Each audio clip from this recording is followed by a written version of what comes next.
แม่นของชาติของประชาชนบ้านเมืองใบตาดอกตาดินก็เป็นพวกโจรพวกเจ้าจื่อเต๋พระเจ้าแผ่นดินลาวเพิ่นบอกว่าประชาชนลาวเป็นเจ้าของที่ดินเป็นเจ้าของประเทศสบายดีปุระประชาชนลาวสามารถหมายเอาดินเป็นของตัวเองได้บ่ต้องการผู้ใดมาเฮ็ดใบตาดินให้ดอกนายบ้านตาแสงคนท้องถิ่นเฒ่าแก่อาวุโสสามารถยั่งยืนได้เป็นของดินของผู้นั้นบ่ได้เสียภาษีเฮ็ดอยู่ทำกินทำให้ใส่นาเป็นบ่อนทำกินของประชาชนมีสิทธิ์ตลอดชีวิตตลอดตระกูลคุณชาติผู้ใดทรัพย์สร้างขึ้นมาเป็นของผู้นั้นผู้ใดปักหมายไว้ก็เป็นของผู้นั้นแลกเปลี่ยนกันไปมาแต่ว่าพวกเราแดงมานี้ไปปุ้นเอาดินคนอื่นไปยึดเอาของผู้อื่นยึดเอาเฮือนยึดเอาบ้านหาเรื่องใส่เขาปุ้นเขาเฮ็ดใบตาดินขึ้นมาเพื่อปุ้นประชาชนเปลี่ยนเงินครั้งที่หนึ่งจากเงินปลดปล่อยจากเงินกีบพระราชลาวมันปุ้นไปจนหมดเหลือ0 กีบผู้ใดก็เบิดเนื้อเบิดตัวสิมีเงิน10 ล้าน20 ล้านกลายมาเป็นทุกบาทเดียวทุกบาทเดียวพร้อมกันทั้งประเทศปุ้นเทื่อที่สองจากเงินปลดปล่อยมาเป็นเงินกีบปัจจุบันนี้แหงเบิดขักลุงมีเงินแต่1,000 กีบ1,000 กีบปลดปล่อยไปเปลี่ยนได้เท่าใดได้กีบเดียวเลยบ่ไปเปลี่ยนซับกีบ10 ซับบ่ไปเปลี่ยนเงินกีบเดียวไปเปลี่ยนใหม่จ้ะตั้งแต่ขายอาหารมาตายอึดตายอยากบ่มีอันกินอันอยากนมก็บ่มีน้ำตาลก็บ่มีจึงพากันตายอึดตายหิวลูกเต้ากันนี่คือพฤติกรรมหน้ามือของพวกเผด็จการลาวแดงที่พวกมันปุ้นชาติปุ้นบ้านปุ้นเมืองมันเฮ็ดให้คนตายอึดตายอยากมันเฮ็ดให้คนอึดหิวมันเฮ็ดให้คนกลายเป็นอพยพต้องแตกตื่นหนีในประเทศไทยว่าข่าวใหญ่สุดครับเวลานี้จีนได้ส่งอาวุธได้ส่งอาวุธหลายชนิดให้เขมรเตรียมการรบกันกับไทยรอบ2รอบที่3ทำให้กองทัพไทยบ่ไว้วางใจจีนแล้วมีปัญหาว่าไทยได้ไปลักเป็นสัญญากับร่วมมือกับอเมริกาดีแล้วคันร่วมมือกับอเมริกาซะทุประเทศไทยน่ะลุงก็บอกตั้งแต่โดนแล้ว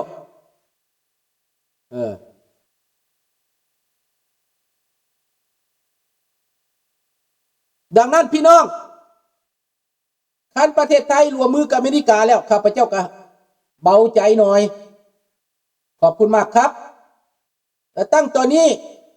ประเทศไทยต้องร่วมมือกับประชาธิปไตยอีกด้วยไม่แค่ร่วมมือกับอเมริกานะต้องร่วมมือกับสิทธิมนุษยชนร่วมมือกับประชาธิปไตยด้วยแผ่นดินในภูมิภาคลุ่มแม่น้ำโขงต้องเปลี่ยนไปเปลี่ยนมืออย่าไปหนุนพวกคอมมิวนิสต์พวกคอมมิวนิสต์นั้นกำลังแทรกแซงประเทศไทยอยู่มันแทรกแซงประเทศไทยมันจะเหตุให้ประเทศไทยนี่เกิดปัญหายุ่งยากแล้วเขมรจะซวยโอกาสลาวแดงนั่นปลุกปั่นไผปลุกปั่นคนที่ว่าหลงไหลในคำไข่ในคอมมิวนิสต์ในภาคอีสานนะคนในภาคอีสานยังหลงไหลในคอมมิวนิสต์อยู่เพราะว่าคอมมิวนิสต์เก่านั้นเขาได้อังด็อกทริเน่เขาได้สมองแล้วเสื่อมได้สมองแล้วเขาว่าลัทธิคอมมิวนิสต์เขานั้นจะดีเขาหลงไหลใฝ่ฝันคอมมิวนิสต์โปรจีนคอมมิวนิสต์โปรโซเวียตนั้นมันยังมีอยู่ในไทยถ้าว่าพวกท่านยังปล่อยให้พวกนี้เคลื่อนไหวอยู่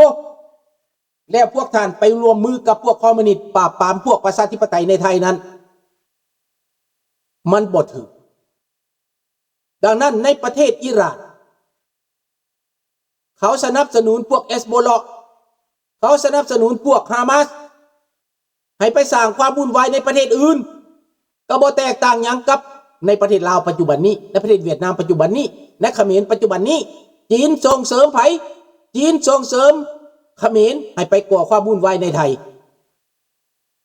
จีนส่งเสริมลาวแดงลัทธิคอมมิวนิสต์ให้ไปเผยแผ่ในไทยเขาบ่มีความจริงใจดอกลุงบอกมาแต่ต้นแต่ว่าลุงไม่อยากจะพูดไม่อยากจะแทรกแซงไม่อยากจะว่าเกินไปแค่บอกแค่พูดความจริงนี่แหละ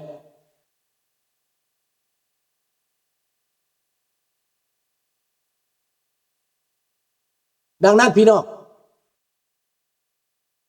พวกลาวแดงนี้มันน่าไว้หลังหลอกเด้อ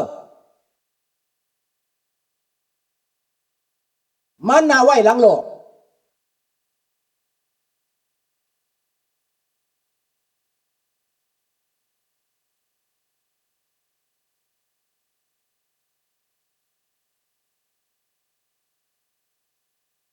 ดังนั้นมันน่าไว้หลังหลอกพวกนี้เขาบ่ได้เป็นมิตรกับประชาชนเขาบ่ได้เป็นมิตรกับประชาธิปไตยเขาเป็นเผด็จการดังนั้นโลกนี้เขาจะอยู่ข้างใดก็ให้เลือกคักๆให้เบิ่งคักๆให้พิจารณาคักๆเผด็จการนี่นะมันสร้างความปั่นป่วนทั่วโลก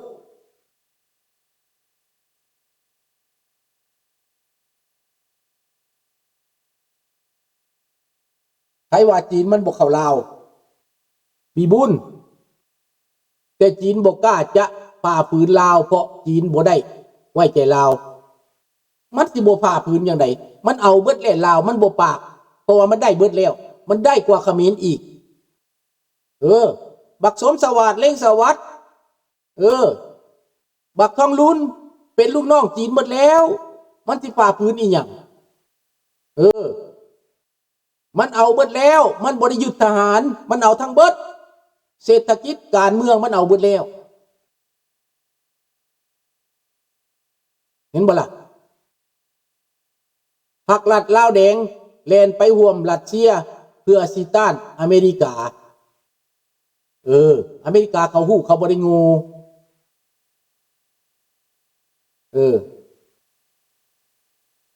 เขาบ่ได้งูดอกอเมริกาเขาศึกษาดีเขาฉลองครบรอบ250ปีนะถึงว่ารองกองพลเอกไม่ยัง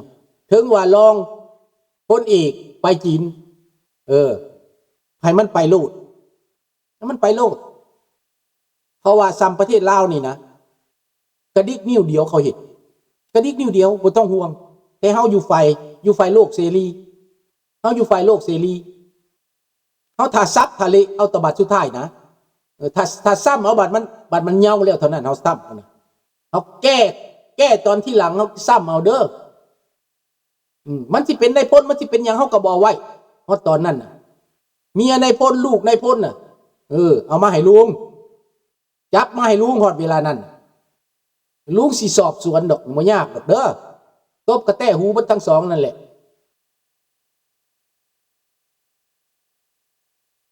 เห็นแต่รัสเซียเอาปรมาณูมาตั้งในลาว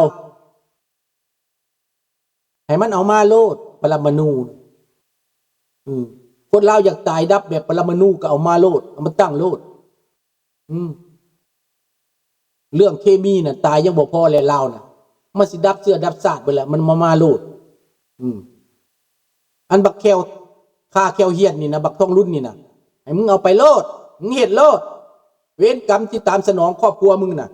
เขาสิซับมากอกมึงแต่เช้าทอดค่ำมึงเฮ็ดโลดมึงเอาไปโลดให้มันเอามาโลดบักทองรุ่นนั่นน่ะมันบ่แม่นเจ้าแผ่นดินบักทองรุ่นน่ะเวรกรรมตามสนองมันบาปกรรมที่ตามสนองมันในไวๆนี่แหละลุงรู้สึกว่าบักทองรุ่นสิมีอันเป็นไปในไวๆนี่แหละฟังเอาเด้อเมียบักทองรุ่นฟังเอาฟังไว้เด้ออีเวียงทองหอยแห้งมึงฟังไว้เด้อพวกสูจะมีอันเป็นไปในไวๆนี่แหละเพราะว่าเว้าไปเท่าใดสูก็บ่ตื่น ว่าไปเท่าใดสู้กับบ่ฮู้เมื่อว่าไปเท่าใดสู้ก็บ่เข้าใจสู้หูหนวกตาบอดสู้เป็นคนหูหนวกตาบอดเป็นคนฮึกคนหนาคนฮึกคนหนานี้มันจะได้รับเวรรับกรรมแบบสะสมเด้อพี่น้อง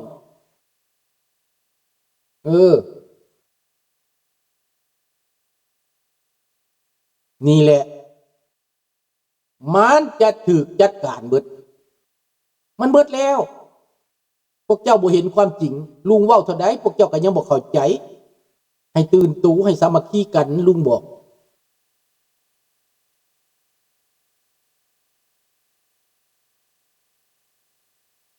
มันสิมีแต่แก้วแต่ยังกะยาฮอดยามแก้วก็อยู่บ่ได้แก้วนั่นแหละสิอยู่บ่ได้นะฮอดยามแต่แก้วอยู่บ่ได้ทอนแก้วนั่นอเมริกาเว้าความเดียวปุ๊บเพราะว่าอเมริกาจะตัดบีบคอถอยหรือบ่ถอยโลดอเมริกาบอกเศรษฐกิจตัดการค้าตัดแคนาดาอเมริกาเขาสิเฮ็ด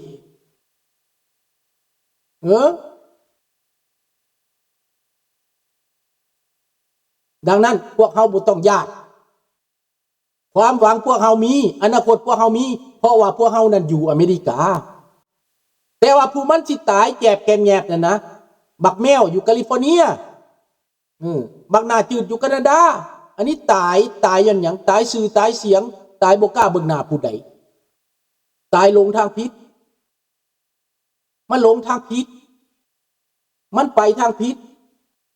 พวกมันจะเซตเองพี่น้องสิ่งที่พวกมันเฮ็ดที่พวกมันกระทำพวกมันจะรับเวรรับกรรมให้เวรให้กรรมตามสนองพวกมันเองเด้อเวรกรรมผู้ใดเฮ็ดซื่อผู้ใดมีความซื่อสัตย์สุจริตผู้ใดมีคุณงามความดีมันกินบ่บกยกบ่แห้งและพวกใดเฮ็ดแบบที่ว่าขี้รักหมู่หั่นนะพวกใดขี้รักหมู่น่ะพวกใดทรยศหมู่น่ะพวกนั้นจะจ่ายราคาแพงแม่นบ่ทันเดือนมันจะจ่ายราคาแพงบ่ต้องห่วงเทวดาเห็นฟ้าเห็นพญาแถนเห็นแล้วเขาห้องว่ากงเสียงสเปกซอนแนนโตมันเองก็เห็นพี่น้องโตมันเองก็เห็นโตมันเองก็ฮู้การกระทำบ่ถูกต้องแต่มันได้ไปแล้วมันได้ย่างไปแล้วมันได้ผิดพลาดแล้วมันย่างผิดพลาดแล้วมันกลับคืนบ่ได้ก็ปล่อยให้มันรับกรรมคือบักโปรตีนนี่แหละถอยบ่ได้โจรถอยบ่ได้ยอมบ่ได้เอาละมื้อนี้ข้าพเจ้าได้บอกไว้ว่า250ปีของอเมริกาเขาอยู่มานี้ประเทศเขาพัฒนามา250ปีVivre l'Amérique แหละนี่นะพี่น้อง Viva America แหละนี่นะ250ปีและจะเห็น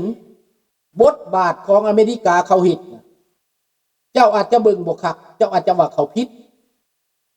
เจ้าอาจจะว่าอเมริกาเป็นลูกหลานผู้นั้นลูกหลานผู้นี้ในสายตาของเจ้านะเพราะสายตาของเจ้าสัตว์สายตาเท่าทองรุ่นมันสัตว์มันเบิ่งบ่ไกลมันเบิ่งบอกว่ามันมองบอกขับและมันตัวประชาชนลาวให้เสือแต่ว่าผู้ฆาตกรฆาตกรรมเข็นฆ่าประชาชนตัวเองห้องว่าสันติภาพแล้วฆ่าคนนั้นแม่นบักทองรุ่นบักสอนไส้บักคำไตบักนูหักบักไก่สอนบักสมสวัสดิ์เล่งสวัสดิ์บักสมานวิญญากีบักคูณศรีประเสริฐแม่นเบิดพวกนี้แม่นพวกฆาตกรบักมหากุสุนเมธีบักจุมาลีไสยสอนบักศรีสวัสดิ์แก้วบุญพันธ์บักผีปอบทั้งหลายเหล่านี้พวกสูอยู่บันนานดอกเดี๋ยวประชาชนจะคิดบัญชีนะเตรียมตัวไปอยู่ใส่ก็ได้เอาเงินย้ายไปใส่ก็ได้ย้ายไปโลดสูสิเอาไปใส่เงินนั่นสูสิย้ายบ้านไปได้บอกบ้านหลังใหญ่ย้ายไปได้บอกเอาไว้ให้ลุงจักหลังเด้อสู่เจ้าเด้อลุงขอเสาจักหลังหนึ่งแหน่ขอเสาดอกหลังงามๆเด้อหลังใดงามๆเอาไว้ให้ลุงเสาแหน่ยึดแล้วให้ลุงเสานี่เด้อพอลุงได้เสาได้พักผ่อนเนี่ยขอเสาเนี่ยเด้อลุงเด้อหลานเด้อขอเสาน้ำลูกน้ำหลานนี่แหละยึดโลดยึดมาแม่นบ่มีกุ เอาสิเมื่ออยู่